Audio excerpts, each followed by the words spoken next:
Hello. And welcome to Makers.dev, episode number 103. Chris, did you know that 103 is a happy number? Oh, why? Why is it a happy number? Mathematically. It's well, funny you should ask. It's a happy number because if you take recursively the sum of the squares of each of its digits, it ends up at 1. And if a number, you go through the process and it doesn't end up at 1, it is a sad or unhappy number. Interesting. Yes. So 1 squared is 1, plus 0 squared is 0, plus 3 squared is 9. So 1 plus 0 plus 9 is 10. And then 1 squared is 1, plus 0 squared is 0 is 1. So it lands on 1, so it's a happy number. Okay. That's the appropriate response. Yeah. Will you ever need this information? Probably not, no. Right. But I wonder you know it now. How many numbers are not happy numbers? Like, what is another number you can end on where the sum of squares? 4 is an unhappy number. If you take 4 squared, it's 16, and then 1 squared is 1 plus 6 squared is 36. So it's 1 plus 36 is 37. Is that right? And then you have 3 to keep going, right? I may have done something wrong. I know 4 loops back around to 4. Oh, and so okay. it's just it a loop. must end up at 4 again. Okay. Right. So it doesn't go to 1. But once That you're at makes 1, you stay at 1, and that's a happy number. Okay. Oh, that makes more sense then, because you can be happy because you're done. Otherwise, you loop forever, and then you're unhappy. Yeah, there's a good message in there. Interesting. How did this last week go for you? What did you get up to? It went pretty well. The gravity wave competition ended, and we got third place. Third place! Congratulations. Yeah, so that's pretty good. We were at like 9th or 10th, I think, when we talked last. It turns out, though, I don't know if I talked about this live on the podcast, but we suspected some people in the leaderboard of cheating. Yeah. And they were, and they got kicked out of the competition. A lot of people from... It turned out it was just one person. Okay. Who had but it was one person with multiple 4 different accounts. I think you said. Yeah, okay. So they all got kicked out. And so that brought us up several places. So it was looking like 5th or 6th maybe. Mm-hmm. But then right in the last like day or 2 days, we found a data leak, which we were able to use to get bumped up a couple more places. Gotcha. So, okay, and this is the data leak we were talking about last time. So what was that data leak? Yeah, so we knew it existed. We just didn't know how to use it. And what was unique is we figured out how to use it. So the gravity wave competition had a lot of simulated data, but they also had some real world data. Mm-hmm. But on top of the real world data, they put some signals, like fake signals or simulated signals. Well, the real data exists out in the world. It does not exist in a format that is easy to use, but it exists in a format that is possible to use, and you can use it per the rules of the competition. So we had to go find it, and then we had to figure out how to use it.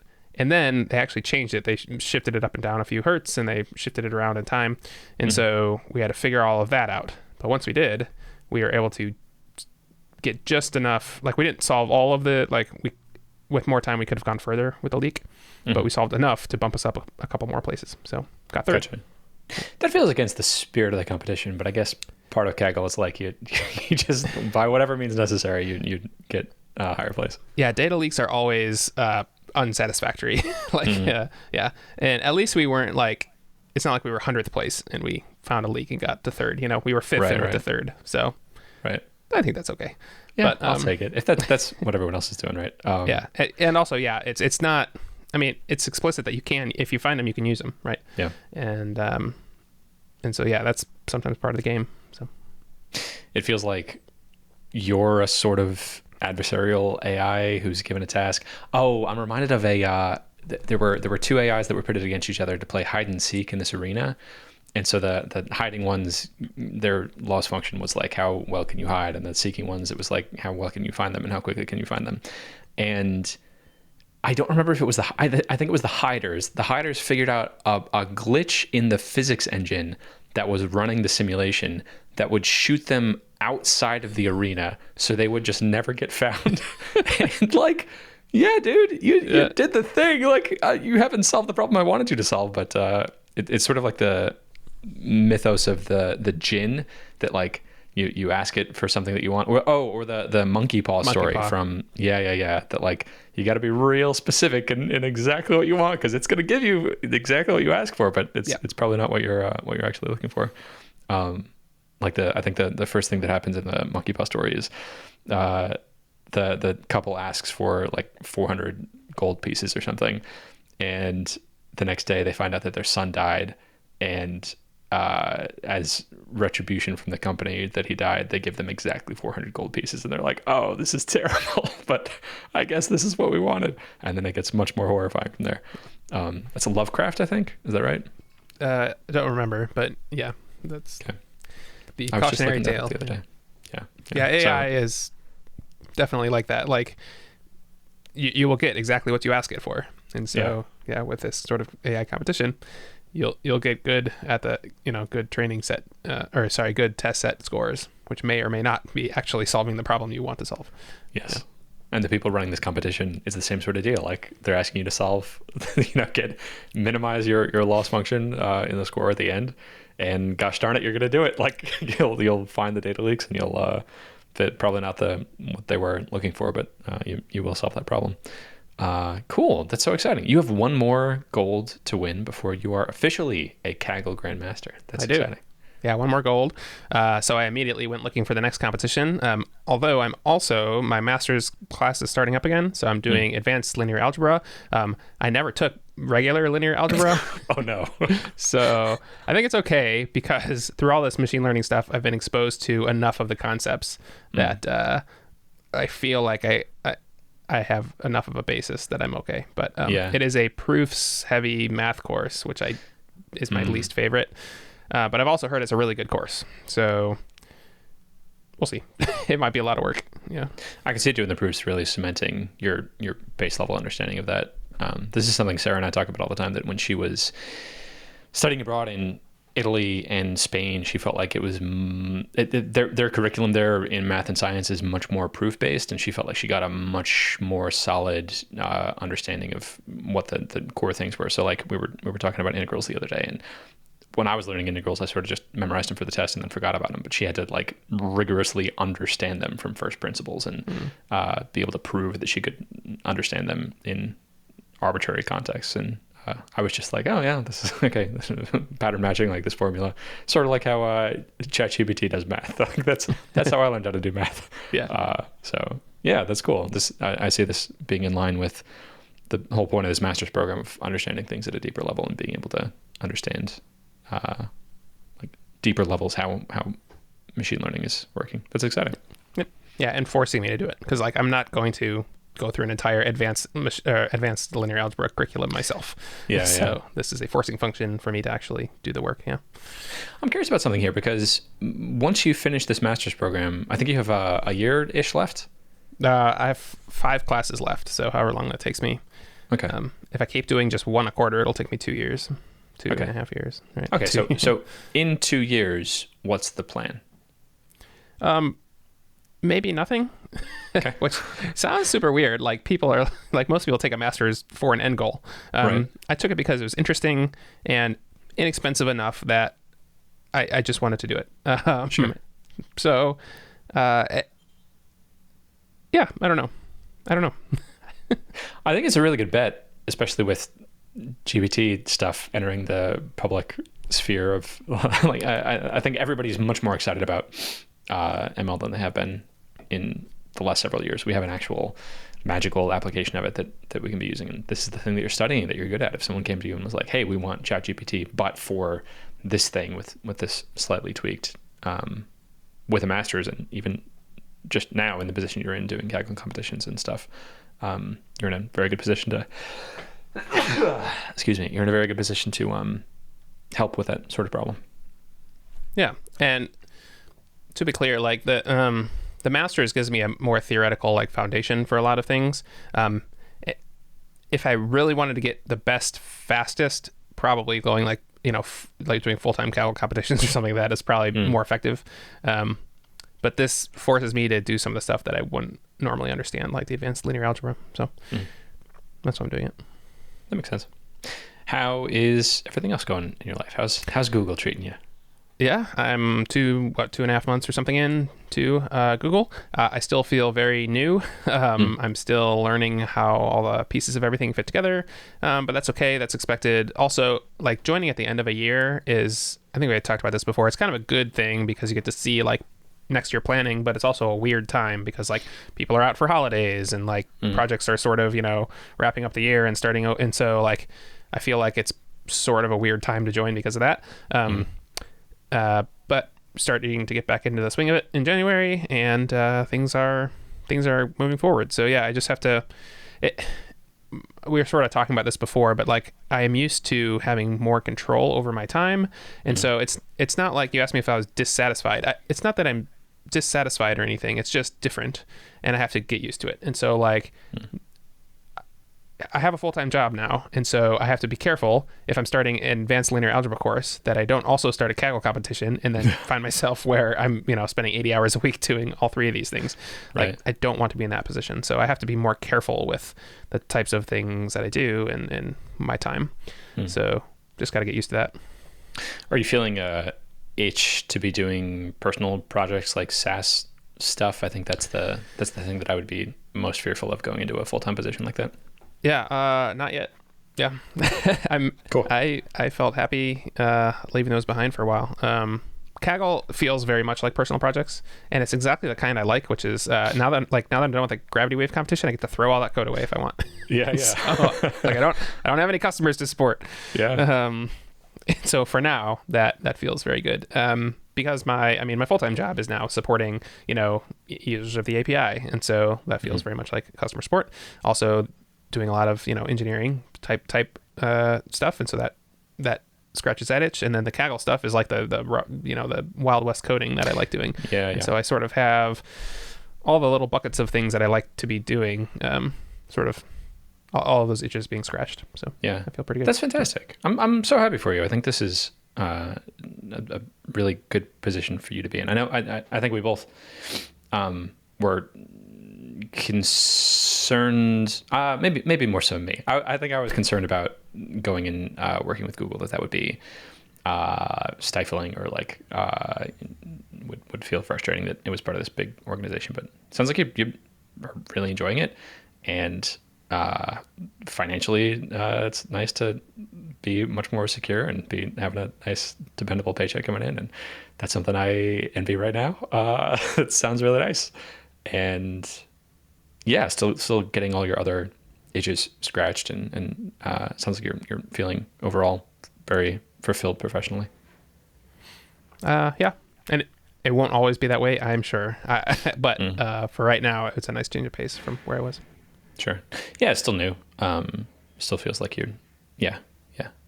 Okay. I'm excited to keep hearing about it. I have several things that I would like your advice on in my life. I have 1, 2, 3, 4, 5 things that I would like your advice on. Excellent. The first thing is getting more consulting work along the lines of feeling more scarce with money. Way that I can get money immediately, just like trading time for money right now, is by doing consulting. I've done a few jobs. I have a valuable skill set. I know that I can get this sort of job, but every other job that I've done had sort of just fallen in my lap. It was like a friend was bugging me about like, hey, I have this thing that I think you'd be really good at doing, and it's this really big problem, and we'll pay you money for it. And I was like, oh, okay. And now that I'm in this position where I would like to be ramping up to do more of that, it feels a little spooky that I wasn't just immediately able to get jobs in, and I don't like that. So one of the experiments that I did was I bought a Google ad for terms related to Firebase developer, and I made a landing page that was like, hey, I'm a developer, I'm really good at Firebase, contact me, and I'll do some jobs for you. And I had that running for something like a month, spent something like $400 on it. And the only lead that I got a lot of clicks. I got, something like 50 clicks on the site. And the only lead that I actually got from it was a single person who ended up canceling the call, who was just trying to solve a bug that they had in their app, and I think just wanted it solved on the call for free. And so that's not the person I'm looking for. So I had a call with friend yesterday about this, and he was like, well, who is your ideal customer? And I was thinking, well, it's someone who is running an established business, who has an existing business practice that's making them money, that's run on Airtable or Google Sheets or Excel or something, but they've outgrown that. There's some extra functionality that they have that they're bumping into the ceiling of this Google Sheet. And I realized in having this call with them that like that's not who I'm advertising for. They're not going to be Googling for Firebase developer. They don't care what Firebase is. They have this problem of like outgrowing their Google Sheets. So I have like a few other avenues that I'm exploring of like I still haven't sent an email out to my email list that I got back asking if anyone from my email list would be interested in me doing any work for them. I still haven't tweeted about this, but I did like update LinkedIn, and I'm looking at adding myself to not looking at I am adding myself to these websites where it's like a directory of developers with a particular skill set, and so I'm adding myself to those.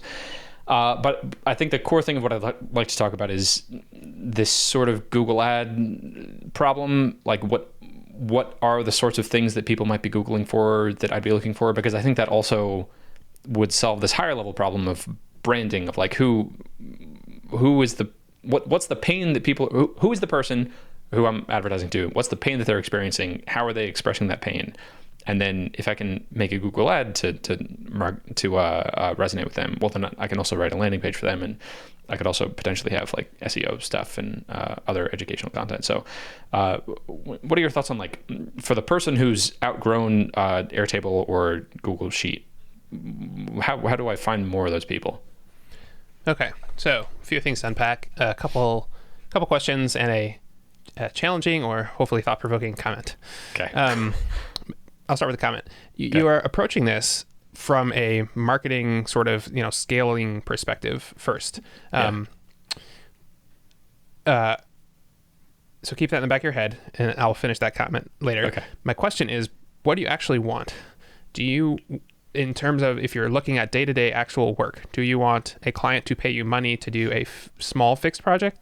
Do you want an ongoing sort of client you can dip into every, at a quarter of your time or half your time or something? Do you want multiple projects? What is it you want? That's a very good question. I think what I want is a stream of work, either from the same client or from different clients, but it's like an automated system that they're coming in, where I can spend about a week of time per month, week and a half, maybe 2 weeks sometimes, to be making roughly $5,000. I think, okay. And doing work that I don't hate, doing work that is within this realm of probably like Firebase and web-based stuff. Okay. Then may I humbly suggest that you're doing this all wrong. Please. The type of things that you're describing are great for products, and they're fine for agencies looking for a lot of work. Because once they get good at this sort of automated inbound, then they can get a lot of work quickly. You don't want a lot of work. You want a little bit of work. And you want very specific little bits of work from people willing to pay a lot of money. Yes. People who have little bits of work willing to pay a lot of money for a specific skill set aren't randomly Googling for developers. Yes. Instead, they're doing things like posting on the Hacker News jobs thread.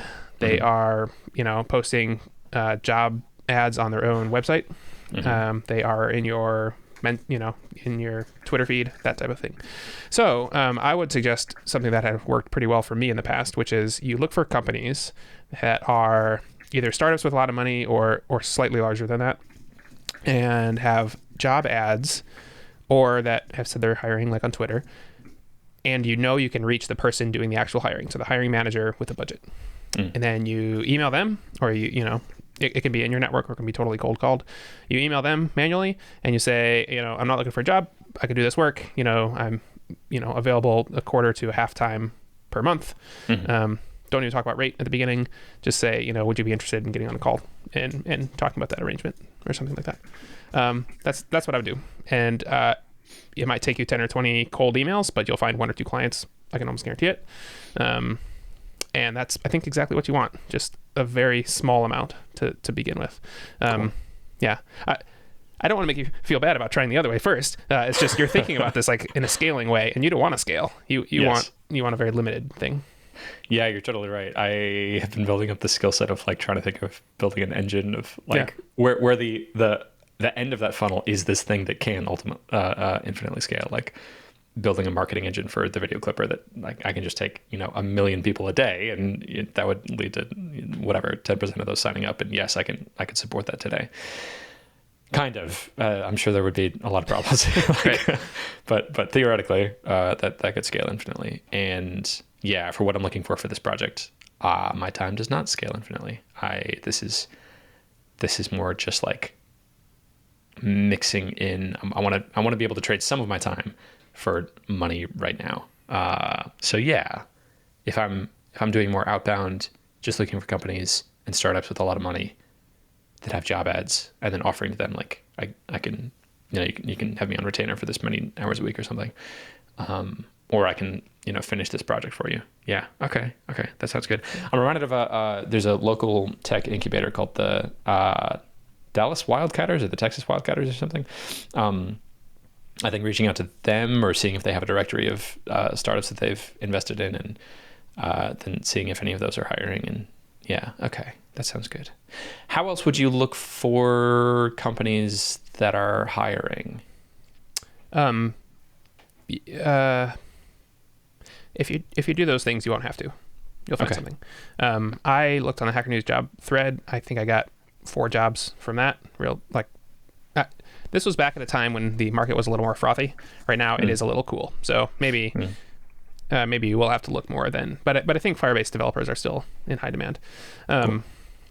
Yeah. So the Hacker News job threads. You could use Twitter search to look for hiring plus Firebase or something like that.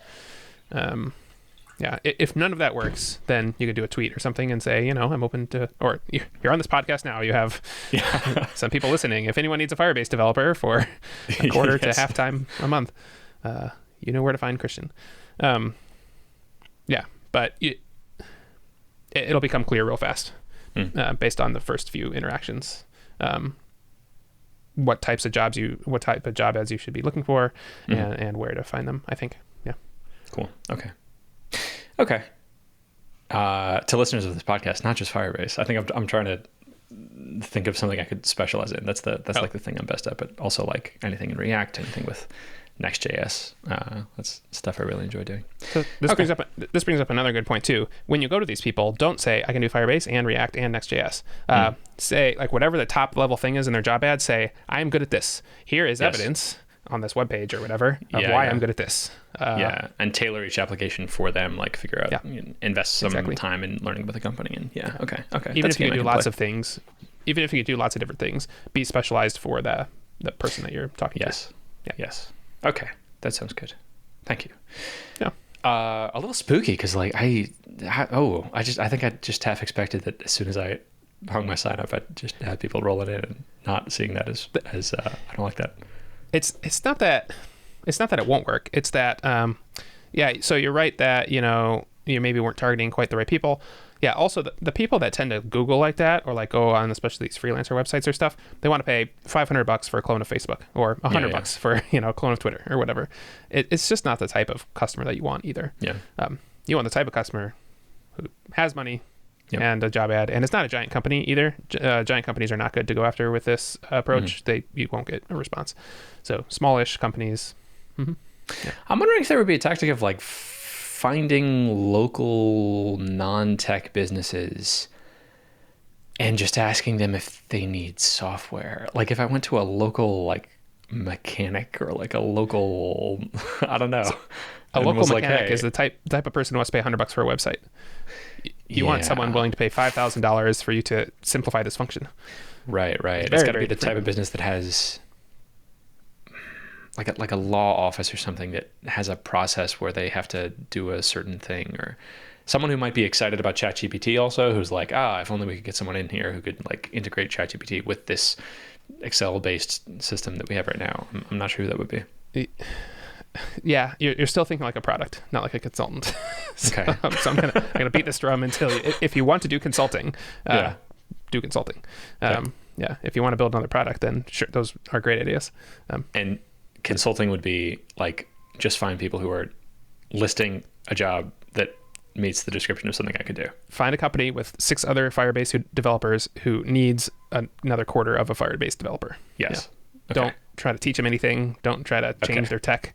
Yes. They're already using what you. Yeah, just do the work. Yeah. Okay. Yeah, exactly. Okay. Cool. Yeah. Thank you. I'm sure we'll have a few more back and forth about this, but yeah. It's okay.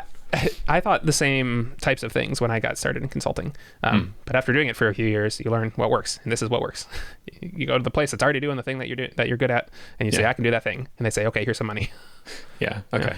Okay. The Hacker News who's hiring ads is that's something I can get on right now. Actually, I can look at the one from posted probably 11 days ago. Cool. Okay. 4 more things I want to talk about. The next is the video clipper update. I went on ChatGPT and I said, hey, ChatGPT, I have this website where you can upload your video and I can repurpose it for clips optimized for social media. Write me a email launch sequence that is advertising a 50% off discount if they sign up within 24 hours. And it did it. Gosh darn it. And I was really impressed with it at first. I think because I was feeling a mental block of like, how do I write an email launch sequence? And as soon as it did it, I thought, wow, how amazing that it was able to do this thing that I thought was so difficult.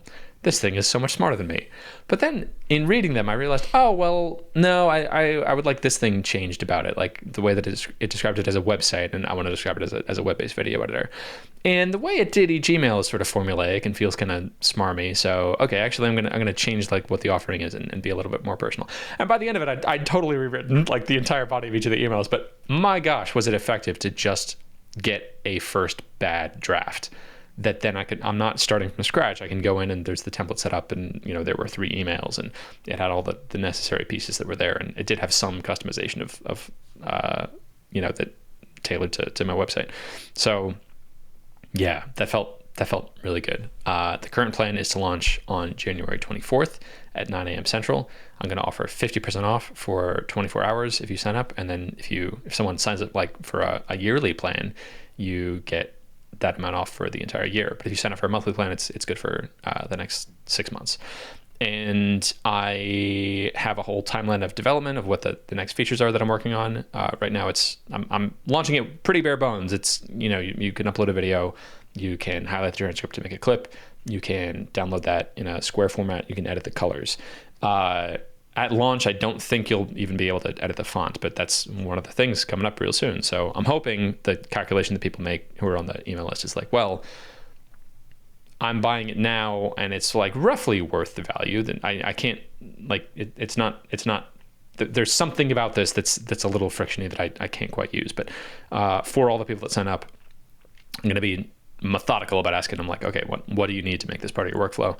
And if the top thing people say is like, I really need to be able to edit the font, I'm like, great, okay, that's the next thing I'm going to work on. Yes, I think I'll pause there. I have one more thing I want to talk about, but what's your take on the launch plan? Cool. Yeah, that this whole like getting ChatGPT to do it badly is exactly what you did or what I did when I had you build me a Google ad. Yes. You did it and it wasn't working, so I changed it, and by the end I totally changed it, but at least it was done. And it's just like co-working, it is sad how well this works to get a bad draft first and then you can change it. So that's really cool. And that's also, I think, exactly what ChatGPT is like good for, is getting a bad draft done first, and then you're going to change it anyway. It's not like you want to use the exact output from ChatGPT, but it gives you sort of a bare bones outline that you can then go in and change things around in. So that's cool. Yeah. Also, the launch plan sounds good. I think there's a few good launch videos in the MicroConf like archives that you could watch if you want to like get more advice about any specific thing. I think there's one about email sequences that I remember. Might be something else. I'm not quite remembering, but maybe search the video archives for that, or your notes. Right, that's why you wrote notes. Yeah, but otherwise, sounds good. Cool. I will check those launch videos. Good to have your information. Also, that sounds good. And then the second thing I think I'm thinking about for the video clipper is working on marketing channels, working on a sustainable way that I can be getting new customers. One of those I think for sure is going to be SEO. I think SEO probably makes the most sense for most types of SaaS businesses. So I can write an article for each of these clusters of categories of things that people are Googling for. So one of them is going to be like how to clip video, or like how to make a clip for social media, how to add captions to videos, closed versus open captions. And I also want to do an article about why audiograms suck. I am fully convinced that audiograms going from just audio to video is a terrible idea. And I think I can be pretty controversial with that. And I think I can like post it on Reddit or Hacker News and maybe get some engagement with that. Because there are companies that like just do audiograms. And I think they're a terrible idea. And I'd like to write an essay about why I think that. Another post I want to do is like a skyscraper post of what you did for Acorn Chat. I've done so much competitor research in the space. So I know probably close to 80% of the total number of ways that you could get something like this done. So I'd like to write a post that's vulnerably saying like, hey, I'm in this relatively competitive market space. Here's all the different options, and here's the 3 choices to make of, where to how to choose which offering to do. So one of those is going to be like, if your media is audio only, don't use my thing. Use one of these audiogram makers. And by the way, audiograms are terrible. You should probably do video instead. And here's my link to the article about why audiograms suck. And then another choice might be like, what's your source of video? If it's something like, what's that live streaming? Not Discord. There's a live streaming thing for games. Twitch? It's not OBS. Twitch, yeah. If your source of videos is Twitch, there's actually this app to make clips specifically from Twitch, and they're optimized for Twitch. So like you should use that if you're using Twitch. And then from that I can filter out like, okay, if you've met these 3 criteria, then I think you should use my thing. My thing is the best thing for you. And so that's one channel doing SEO. And then from that, I think there's articles that I feel like I could authentically post on places like Reddit or things like that. The second marketing channel that I feel like has the most promise is trying to do more cold outreach from people who I know are YouTubers. So a source of that is peers that I have in the part-time YouTuber Academy, going through there's a community of people there, and like you can see people's YouTube channels, and I think there's a way to get people's emails. And I would like to develop a method of like taking a YouTube channel, validating if it's the sort of YouTube channel that I think would be a good fit for this, and then doing some really basic customization of like figuring out what their brand colors are, finding a recent YouTube video that they published, making a clip of it, and then sending it to them on email or through PTYA or however I'm able to contact them. And then what I would love is when they click on that link to see the clip that I made for them, they have a one button like, hey, if you like this, you can sign up for it right now. And I automatically import the video that I already made for them with the theming. And I think the game with both of those is to follow this traction method of like roughly figure out how much it costs to do this thing, and then figure out what the conversion rate is from it, and then double down on the thing that is doing better. And I don't know that I have a third market. The book says to do this with 3 marketing channels at the same time for a month. I'm not sure what the third way of getting customers might be.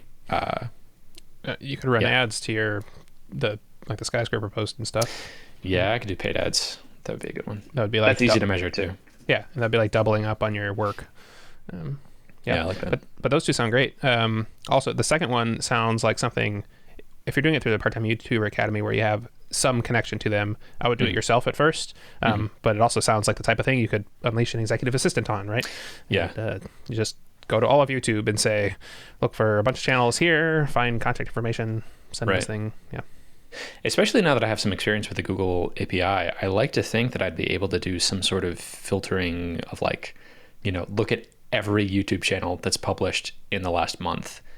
Look for channels who are publishing videos that are longer than, 10 minutes, who are not currently producing shorts maybe.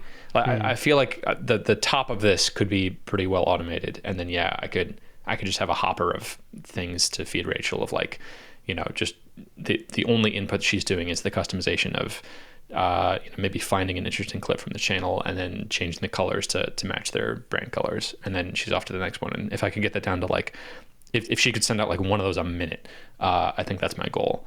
And then I would love for that to be a sustainable source of finding new customers. Yeah.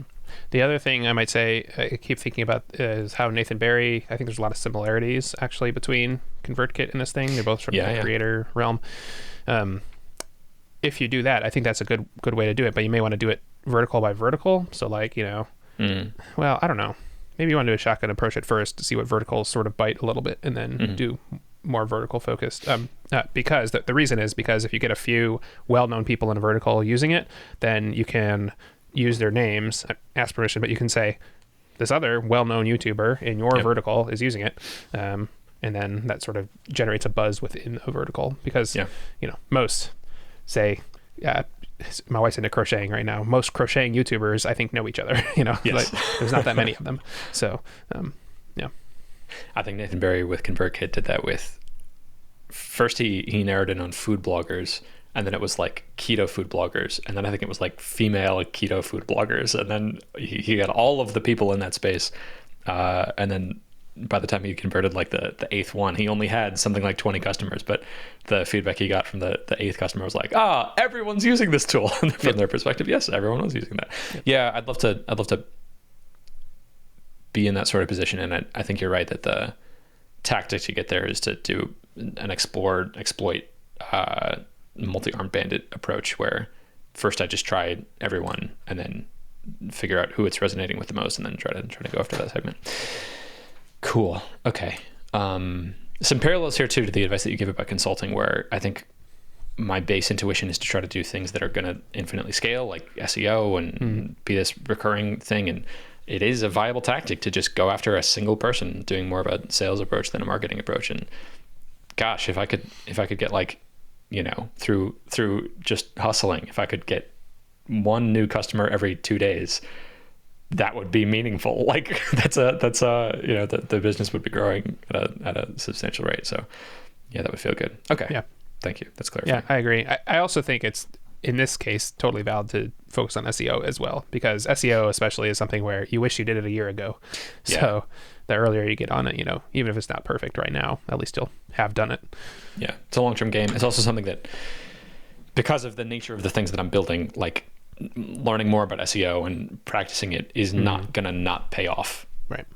Better understanding how to use keyword research tools and how to build content that's engaging for people. And I think that's going to pay dividends. And that ultimately would be a really good long-term play, because how great is it if people are just for free trickling in and then converting? That's the position that I'd like to be in for all these things that I'm building. Cool. I have 3 more things to talk about. Right. Might need to pick up the pace a little bit, so I'll try to be more succinct. The self-authoring program is a project that I haven't talked about in months, but to remind people listening, the self-authoring program is a journaling program written by Jordan Peterson and some of his colleagues. And yes, I know Jordan Peterson says some controversial things. Please put that aside. This is a very useful journaling program. It helps to clarify like what your goals are in life. And he has this really interesting way of doing it, of like you go through a bunch of different areas of your life and talk about ways that you might like to improve your life. And then for each of those things, you kind of narrow down like, okay, well, health, write a story about your ideal health situation. If everything you wanted, if you got it, what would that look like? So you go through and you journal. You write a story about like, well, I would wake up early in the morning and I would feel refreshed and awake, and I might go for a little walk, and I would come back and drink water, and this would be so great. And then it asks you to write about like, how would this benefit you and how would it benefit the people around you? So then you think, oh my gosh, well, I would feel so much better and I'd be able to get so much more work done, and the people around me would be interacting with a better version of me, so that'd be better. And so it's sort of made this as optimally tantalizing as possible. And then it says, okay, what if you didn't do this? What if you did like the opposite of this? Well, what would that look like? Well, I would sleep until noon and I wouldn't get anything done and I would feel terrible and I'd be really snappy with people. So now that you have these two diametrically opposing, like you have the ultimate carrot and the ultimate stick, it's maximally motivating to move in that direction. And it has you go through this exercise with multiple different things. And that's just one aspect of this journaling program. It's 4 different dimensions. One of them helps you like deal with past trauma. I think it's really good. It's a program that has really benefited me in my own life, and I think is probably, of anything Jordan Peterson has done, I think this is like one of the best things for helping individuals, which, I think it's very important. And the website as it currently exists is terrible. There's like this really baroque login system where you have to reset your password every time, and it's like 4 different screens to go through it. It doesn't make any sense, and it's not mobile optimized. And if you don't hit save, your content is just lost. Like you have to hit, there's no autosave button, which that's terrible. And then if it like automatically logs you out, so if you've written a bunch of stuff and you haven't clicked save, you just lose whatever you wrote. That's awful. And also just like the formatting of it, the text is really small and it only works on desktop. There's a bunch of things. So I rewrote it because I was frustrated. I was doing it again. I made it nice. I did it on React and Firebase and made this really nice app. And this was months ago. And I had this plan of writing a series of tweets about it, saying what I did and doing like a teardown, and I never did it. And so I'd like to do that, partially because I saw recently Jordan Peterson talking about how amazing ChatGPT was, and that's one of the things I'd like to build into the new version is like having a computer assist you in summarizing the stream of consciousness information that you're saying. One of the elements of this is like, when you're just brainstorming, when you're doing the explore part of the explore exploit and figuring out what to improve about your life, he says to just do stream of consciousness, like as if you're in this dream state, just say whatever's on your mind. So I think that would be really good to feed into ChatGPT and be like, hey, can you extract the actionable things from this? Can you summarize this? So because that's recently top of mind, I feel motivated to like actually publish this as a tweet. My current plan is to write out a series of tweets that's roughly of the format like, hey, there's this thing and here's who it's for, but it sucks. And here are the particular ways in which it sucks. And here's how I fixed it. And I don't know. Here's the new one that I made. What am I struggling with? I think I'm not sure what the template of a teardown series of tweets looks like. Yeah. So, what can I say about this? I would go back to the question of what do you want out of writing after having written this tweet thread? Partly because I will caution you on 2 things. One, saying something sucks, here's a better version, can work. It can also sound very presumptuous. For sure. So there's that. Yeah. The other thing is, while the self-authoring program sounds like a great tool for things, Jordan Peterson himself is extremely controversial, like we talked about, and putting your name against his for anything will automatically get you lumped into a lot of things. Yeah. That so you have to decide if you want that on your sort of public record, as it were. Yeah. Outside of this. Yeah. If I were you, I'm not you. Let's see. Well, I can tell you what I would do. I would either not do it. Okay. Or you can say something like, the self-authoring program has helped me in these ways. Yeah. Here is my implementation of it. I wouldn't even talk about Jordan Peterson, and I wouldn't say I definitely wouldn't say his thing sucked. Okay. But that's just me. You might want different things out of it, and you may want to do something else. I don't know. Yeah. A way that I could not as closely associate this with my public identity, which I agree there's some risk to, and I don't know if I want to do that. Yeah, I don't know. A way around this would be like, I just read a blog post about it and I post it on like the Jordan Peterson subreddit, and I want to say that would also accomplish my goal, but I'm not sure what my goal is. I think I have this fantasy of like that I get contacted by someone working with Jordan Peterson and they're like, let's hire you to work on this thing and build a new version. And that, I don't think that's going to happen. I don't think that's going to happen because it's not, his goal is to sell books, right? And so this doesn't help him sell books. Yeah. What is my goal here? What am I doing? I'll think about that, especially because you just outlined a whole bunch of work that you want to do for something that you think is going to make money and be a long-term bet. Yeah. And now you're being distracted by this thing, which is none of those things. Sure am. Yeah. Interesting. Okay. Well, maybe I'll table that for now because I don't know what my goal is with this. I don't know what I'm trying to get done. I'm not saying don't do it. I'm just saying think about it. Yeah. Okay. That's clarifying. I think I got excited because he was talking about ChatGPT, and I think I don't know why I'm doing this. Okay. Yeah, that feels like a good place to leave that. The next thing is File Inbox. I shipped new features on File Inbox this last week. I had someone contact me who called me on the phone, and they called me on the phone I think like 3 months ago, asking if I could set up an account for them and like if I could do an onboarding form for tax stuff. And I was like, yeah, I can do that. And so I got a call last week and they said, hey, we'd like to sign up for an account. And I was like, great, you can just go to the website. And they were like, oh, can you just do it for us? And I was like, yeah, I could do that. Okay, so I set up your account and you just log in and then you enter your credit card information. And they were like, oh, can we just give you our credit card over the phone? And I was like, yeah, you could do that. So I set up their account for them. I like built the form for them. And they sent me the form that they wanted me to implement, and it was really long. And it involved, it had several form fields that I hadn't implemented yet, but they were on my list to implement of multi-select and single select radio buttons and checkboxes. So I spent a day like actually pushing this forward, and in the process I found this unrelated bug, and so I fixed that bug, so that was good. And they signed up for $100 a month plan like on the phone, so that feels good. And it's tax related, so I think they're probably going to churn after tax season. It was a very unusual customer. Like I haven't gotten customers like this before who like are talking to me on the phone, but I got stuff done, and that felt good. I hadn't touched the file inbox code base in a month or so that felt good. That's cool. It's great how fast stuff can happen when money is on the line, right? It's like, oh, you're going to pay me? Sure, do it. It also, like, even though that was manual work, it seems pretty sustainable, and get a few more of those and you're making some good money. Yeah. I would be very interested to track this customer, because this can either go one of two ways. One, they'll ask a whole bunch of questions and churn right after tax season. Yeah. Or two, they just leave it on their credit card forever and stay signed up, because like, it sounds, customers like that, sometimes they just sign up and like do it the same way every year for years.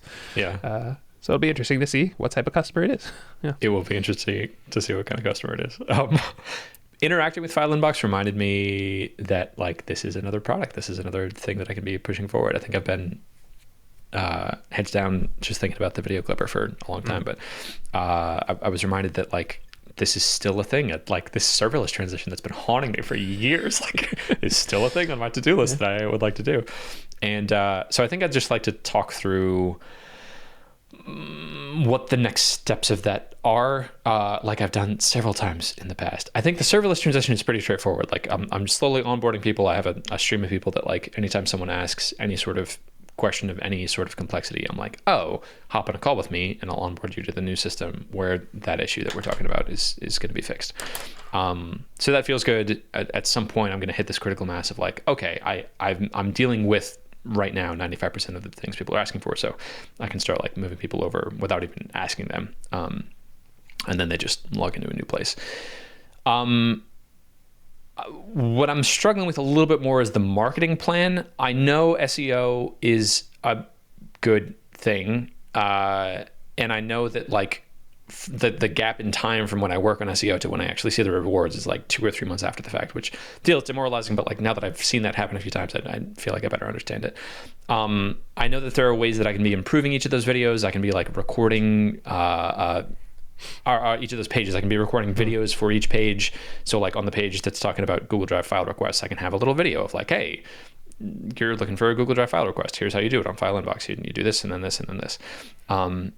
I think also onboarding could be drastically improved. I feel like I have a really leaky funnel with people coming on, and if I'm laser focused on just like how do I as quickly as possible move someone from like they've signed up to they're experiencing the value that they expected from this product. I also have this other project of like sending files. I had someone in the Bootstrap Biz community reach out to me who like had the problem of needing to send files securely and receive files securely. And he walked me through like, this is the thing I was looking for, and this is why I couldn't use your product, because I didn't feel like it was secure, and I would want something that had my custom branding and some really simple stuff like letting me delete files after they're sent. So that's another project I can do. But I think I don't feel very focused on that right now. I don't feel like I know the highest yield work to be doing that would be increasing MRR, which is a problem I've had for a long time. But what are your thoughts? Well, yeah. What are my thoughts? If you're planning to launch the video clipper in 2 weeks, then File Inbox sort of feels like a distraction, which is funny because that's what's actually making money right now. But I see that your energy is so much more intense with the video clipper than File Inbox.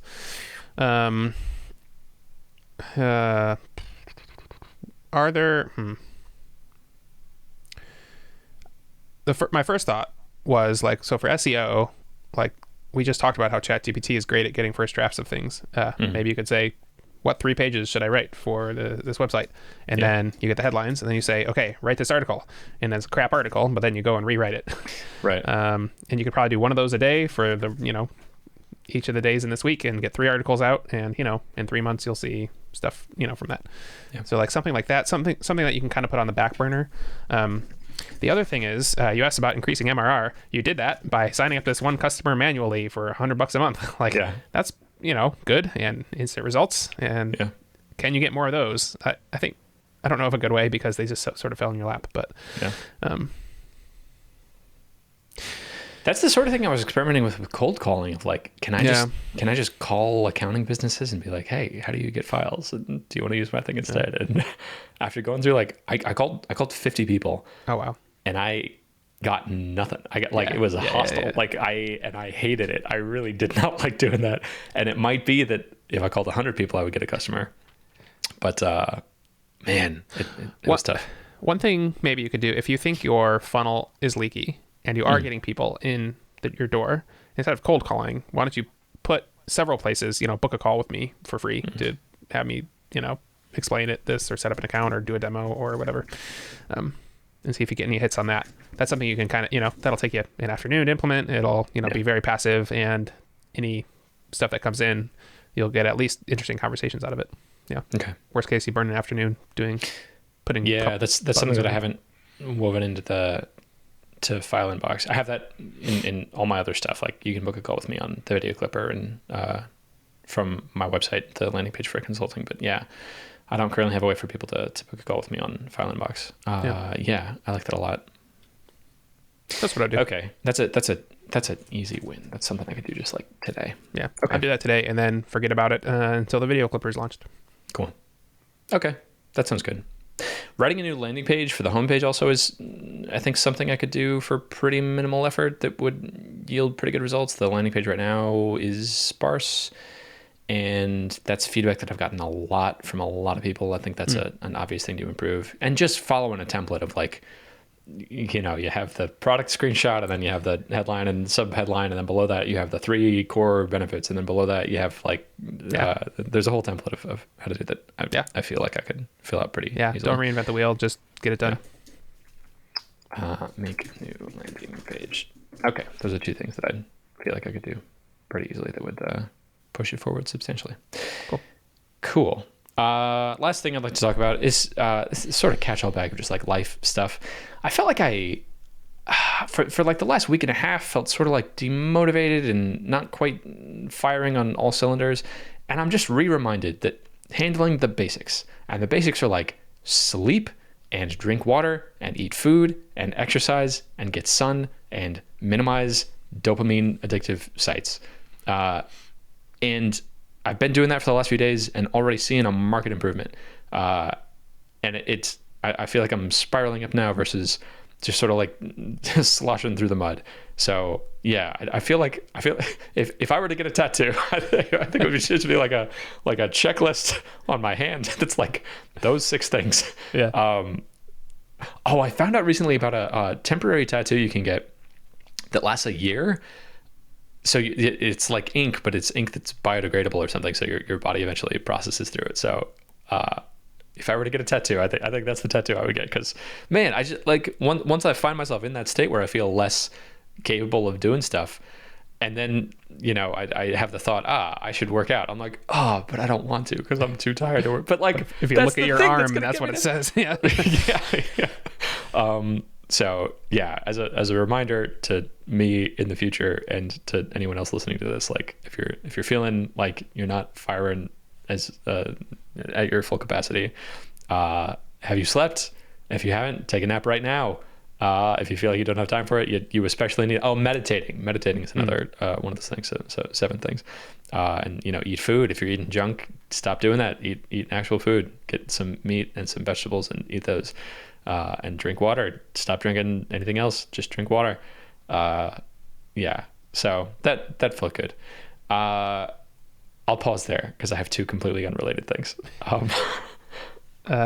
Yeah, I like the idea of a temporary tattoo of that. That's yeah. But I think my wife looked into those because she doesn't want a tattoo, but she is interested in them, and so she's like, oh, they have this thing. Maybe I'll give it a try. I'm like, all right, whatever. So yeah, I think they're much better than they used to be. So that'd be kind of neat. You can also get Adam Savage sells one. He has tattooed on his arm as like a 10-inch ruler, and he uses it every day because he's making stuff all day, right? So he just uses it for basic calculations. Anyway, so they sell this like 10-inch ruler that goes on your forearm, which is kind of funny. That's really cool. Like a temporary tattoo, like one of those that you peel and stick on. That's really cool. Yep. Yeah. Anyway, so I think you could probably sell those too. You know, if you got a bunch of them. Chris, stop it! Don't get me distracted. No, I won't do that. Eat, sleep, whatever. Yeah, that'd be good. I'm just having it like, on my hand or like on my arm or something where I'm seeing it every day. Yeah. I specifically want it to be like open check boxes that then I can check off with some sort of a marker that's only going to last a day. Yeah, like a pen or something. Yeah. You know when the time to sell it is about 3 weeks ago or 2 weeks ago when people are making their New Year's resolutions. New Year's resolution stuff. Yeah. I think that's also what brought up the self-authoring program for me, because I had two friends independently ask me about that, because I think they're also in the mood of thinking about how they want to be improving their life and doing the New Year's resolution stuff. But I'm tabling that project. Okay. Two more things in this life category. I had the thought that, so right now I struggle off and on with a YouTube addiction, but I still want to be able to use YouTube because it's still such a valuable resource. If there's something I'm trying to figure out how to do, my gosh, there's no better way to figure out than on YouTube. My dad's cousin, no, my grandfather's cousin was joking with me about, like, it doesn't just show you how to, start your lawnmower. It shows you how to start the specific model of lawnmower that you have. Right. And you can see 3 different videos of that lawnmower being started. So, I can't block it out completely, but it is something that I struggle with. So one of the mechanisms that I have for that is, if I ever go to youtube.com, I have it redirect me to a site to meditate, or I have it redirect me to another YouTube video. And I had the thought yesterday, like, oh, I have so many of these courses that I haven't finished that are these open loops. I haven't finished the ending videos for 30 by 500. I haven't finished the swipe files. I haven't even started the swipe files course, actually. And I enrolled in this course for ChatGPT of like how to engineer prompts. And I got halfway through that, and I want to make sure that that's not just going to drift off into space. And there's another course on Ahrefs of how to do SEO stuff. That's a really long series of videos. So this morning I realized, I can just, like, if I'm in the mood to watch videos, I can redirect myself from going to youtube.com to one of these courses, and that would be so much better. So that's what I'm going to set up later today. Because it has the intervention of, like, instead of watching YouTube videos, meditate hasn't worked very well, because those are very different things. Like, that's a big step for me to take. But if it's, okay, you want to watch some videos, you want to be entertained right now, how about we watch one of these videos that you've said in the past that you want to watch? That would feel much better. So I don't know yet if I'm going to do, like, randomly redirect me to one of those, or maybe it's a menu of, I have a page that's just the active courses that I'm currently taking, and when I go to youtube.com, it redirects me to that menu, and then I can pick from one of those. I'd like to add to that also, like, the crash course videos. Those have been really interesting to watch, and then I'm actually learning something. Yeah. I think we talked about this before, and your plan was to make a Chrome extension that removed just all the divs that were suggested videos. And so if you go to youtube.com, it's just the search bar. And then you were going to put new divs in with links to those things. Oh, I totally forgot about that. So you said you were going to do that before. Oh man, I just re-had that exact same idea this morning. It's a good idea. Yeah, that is a really good. Thank you so much for shepherding that idea from the past me to current me. Yes, that's exactly what I want to do. That's exactly what I want to do. Cool. I might get that done today. Cool. Last thing that I wanted to mention, I am going on a last-minute climbing trip to El Potrero Chico in Mexico with my friend Luke, and I'm excited about it. It's going to be outdoor climbing. It's these multi-pitch, really long routes where, like, you climb up a little bit, and then you anchor yourself to the wall right there, and then the other person climbs up to meet you, and then they pass you to go another pitch, and then you can go like 4 or 5 pitches like that. And midway through, you look down and you're like, oh my gosh, this is like multiple hundreds of feet down, but we're strapped in with the gear, like this little tiny carabiner and this little strip of Dyneema, and I'm really excited. That'll be a fun trip. That's cool. Is this one where you get to the top and then you can climb off the back or something, or do you have to rappel down when you're up the top? There will be multiple routes that we do, and some of them will be that you climb off the back, and some of them will be that you rappel down. And rappelling is so fun because you're just zipping down like these routes that it took you, an hour to get up. Yeah. Now you can just zip down in like 20 seconds. Rappelling is a lot of fun. Can you get your carabiners back when you rappel down? Yes. Can you imagine if climbing, you just had to like buy dozens of carabiners? Yeah. Like how does that work? Yeah, so the type of climbing that I do is called sport climbing, which is looked down upon by trad climbers, short for traditional climbers. In trad climbing, you have gear like nuts and like these, they're called cams. It's like this complicated metal thing that springs out, and then you pull a lever and then it goes in, and then you stick that in a crack in the wall, and then you let go of it and it springs back out. So when you're doing that, the system is that you, like, the first person's climbing up and they're putting in all the gear. So now the wall is full of stuff, and then the person following them, as they're climbing back up, they take out all the gear and put it on their own harness. And then once they both meet up level, then the person who had just followed is now the leader, and then they put in all the gear and then they go back. So in sport climbing, it's a lot simpler. There's a lot less gear you need, but it's the same system. You have 2 carabiners on a short piece of webbing that's called a quick draw, and you're hooking that into anchors that people have previously drilled into the wall. So you're kind of trusting the community that like they've done this in the correct way, and it's not going to kill you if you fall on it. So the person leading just takes one of those quick draws. They hook one of the carabiners into the hook that's already in the wall, and then they take the rope that you're using to climb and hook it into the other side of the carabiner, and then you keep climbing. And so now there's a whole bunch of carabiners and quick draws between the leader and the follower, and then the follower follows back up and they unclip all those. There are situations though where like you can't do the next move, like you're stuck, and you can use a bail beaner or a carabiner to use if you need to bail on the route. So you would take like a cheaper bail beaner that you buy at Home Depot or something, and you hook that in just wherever you happen to be, and then you can rappel down from there. Okay. You're not supposed to do that. It's not safe. Yeah, and you do have to leave that one up there, right? You do have to leave that one up there, yeah. But then, the cost of failure is like whatever, the $3 or $4 that one carabiner cost. So if you're climbing, do you see a bunch of these bail beaners like where people fail, like it's a particular source of pride if like you get to a spot where there is a bail beaner, so you know that someone gave up at that point, and you pass it, and then you get a free carabiner. So yeah. That's funny. Yeah. Cool. Sounds like a fun trip. I'm very excited. Chris, that's all I got. That's all I got too. Then I'll see you not next week, but the week after, and cool. I'm about to talk about that with you.